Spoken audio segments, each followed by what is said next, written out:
Wayanad tourism is going to continue, and in fact Wayanad needs your help.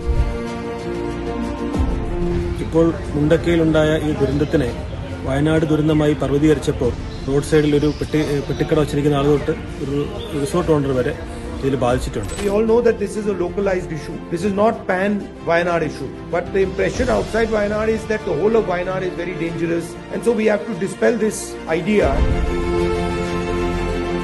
നമുക്ക് വയനാട് ഒരു ഭീകരതയാണ്, വയനാട് എല്ലാം നശിച്ചുപോയി, വയനാട്ടിലേക്ക് ഇനി നമ്മൾ പോയിട്ട് കാര്യമില്ല, അങ്ങനെയൊക്കെ ഒരു ചില തോന്നൽ വന്നിട്ടുണ്ട്. അത് വയനാട് ദുരന്തം എന്ന രീതിയിൽ മറ്റു പ്രചരിച്ചതോടുകൂടി വയനാട്ടിലേക്ക് ടൂറിസ്റ്റുകൾ വരുന്നത് വളരെ കുറഞ്ഞു പോയി. ദുരന്തം വന്നതിന് ശേഷം അത് വയനാടിന്റെ ഒരു കോർണർ ഏരിയയിൽ മാത്രം നിൽക്കുന്നത് 1-2 വാർഡുകൾ മാത്രമാണ്.